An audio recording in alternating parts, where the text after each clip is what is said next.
SCBD selama ini kita tahu sebagai Sudirman Central Business District, tapi sekarang ada istilah baru, SCBD Sudirman Citayam Bojonggede Depok. Nah, ini kenapa singkatannya kok jadi berubah? Kemudian kenapa juga sampai ramai diperbincangkan? Padahal ini cuma remaja-remaja dari daerah penyangga ibu kota yang kumpul-kumpul alias nongkrong di kawasan Sudirman. Nah, kita akan diskusi terkait hal ini, tapi sebelumnya subscribe akun YouTube Liputan 6 SCTV.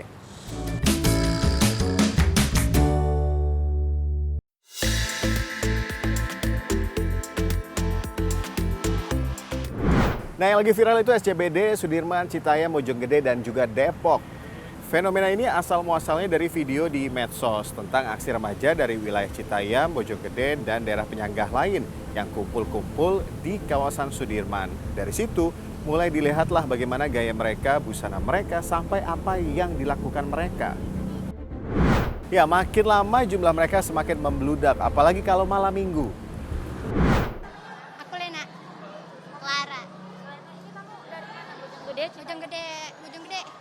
Yang dekat Citayam ya. Kenapa kamu main ke sini? Ya nggak apa-apa, soalnya di rumah gabut aja. Suka main ke sini tapi? Enggak, setiap malam minggu doang. Setiap malam minggu doang. Oke. Tadi kamu ke sini naik apa? Naik kereta. Kereta. Kenapa kamu memilih ke sini? Karena bagus atau apa? Yang bikin menarik apa? Yang jauh. Ya cuma main-main doang ke sini. Dibuat foto-foto. Tapi pemandangannya bagus kak. Oh, banyak spot foto ya? Iya. Jadi kamu suka ya? Untuk konten TikTok atau apa? Iya. Kalau dia konten TikTok, kalau aku nggak. Nah, itu dia. Mereka rata-rata datang ke sini untuk cari spot foto, kemudian untuk nongkrong sampai bikin konten untuk media sosial mereka. Tapi kenapa ya? Jumlahnya banyak sekali, ramai sekali. Meskipun tidak ada larangan, siapapun boleh datang ke Jakarta, siapapun boleh nongkrong dimanapun termasuk di kawasan Sudirman, Jakarta. Tapi kalau menurut warga ibu kota lainnya, apa ya pendapat mereka? Terganggu sih enggak, karena kan memang ya enggak ada larangan juga ya dari setempat juga, kadang juga selalu diawasi sama Satpol PP, cuma memang jadi ramai banget. Bagus sih menurut saya, nggak terganggu lah. Nggak, itu kan ekspresi dari anak-anak muda aja gitu. Kalau ngumpul-ngumpul lebih baik di tempat-tempat yang nggak ramai gini lah, jalan-jalan umum gitu. Kadang-kadang kan mereka buang sampah sembarangan, itu yang ganggu sih. Saya pulang kerja kadang ramai tuh di waktu mau stasiun Sudirman. Nah, sebenarnya agak keganggu. Cuman kalau misalnya mereka nggak godain nggak apa-apa sih, sebenarnya jalan-jalan aja. Nah, tidak masalah selama tertib. Kemudian Wakil Gubernur DKI Jakarta pun juga bersyukur taman-taman di DKI Jakarta ini menjadi destinasi wisata saat liburan sekolah. Tapi, Wakil Gubernur DKI Jakarta Ahmad Riza Patria juga kembali mengimbau agar selalu menjaga kebersihan dan lagi-lagi harus menjaga ketertiban. Baik, itu menunjukkan bahwa Jakarta memang menarik ya bagi teman-teman jadi tempat wisata, destinasi wisata. Mari kita jaga ketertiban, kebersihan dan kerapian. Juga ada fashion show di situ anak-anak dengan produk-produk lokal. Ini memang waktu liburan anak-anak sekolah. Jadi kami menyambut baik siapa saja yang ingin datang berkunjung, berwisata, bermain di Jakarta. Mari kita jaga kebersihan, kerapian dan ketertibannya.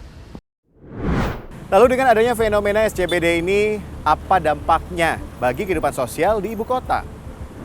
Dampak positifnya akan muncul tren-tren baru gitu ya. Kan di era digital ini algoritma sosialnya yang keren tuh apa sih? Yang beda. Ini kan beda, kenapa? Kontras kan, latar belakangnya kota tapi mereka membawa budaya baru. Nah, ini yang menarik kan, ini yang kemudian menjadi viral tuh karena berbeda kan. Nah, dalam konteks ini sebenarnya baik-baik saja, tapi kan kemarin ada yang kemudian mengomentari anak-anak ini mengotori kota Jakarta. Mohon maaf, menurut hemat saya sebelum ada anak-anak itu juga orang-orang dewasa juga masih banyak yang tidak disiplin untuk membuang sampah pada tempatnya. Jadi menurut hemat saya justru bukan salah anak dan remaja, sekali lagi. Orang-orang dewasa di sekitar mereka yang harus membangun struktur. Baru nanti mereka akan memiliki kultur yang baik, yang disiplin. Strukturnya lewat apa? Sistem. Satu, jelas ada tulisan-tulisan, ada pengumuman bahwa nggak boleh buang sampah sembarangan. Kedua, tong sampahnya disiapin. Ketiga, orang-orang dewasa pengaman di sana ya tinggal colek mereka aja, tinggal bilang, "Dek, ayo yang makin ganteng, yang makin keren, ayo coba buang sampahnya di situ," dan sebagainya. Artinya bukan untuk ditangkepin, bukan untuk diomel-omelin sehingga kemudian membuat mereka merasa tidak nyaman, merasa tidak aman gitu ya. Tapi justru kita harus peluk mereka karena mereka memang tempatnya salah. Siapapun boleh dan tidak dilarang untuk berkumpul ataupun juga nongkrong menikmati setiap sudut ibu kota. Tapi ingat, harus selalu tertib, ada aturan, ada norma-norma yang harus diikuti. Dan ini berlaku tidak hanya bagi mereka yang datang dari luar Jakarta, ini juga berlaku bagi warga Jakarta sendiri. Nah, gimana menurut kamu? Kita lanjut diskusinya di kolom komentar. Saya Reza, kita ketemu di diskusi selanjutnya.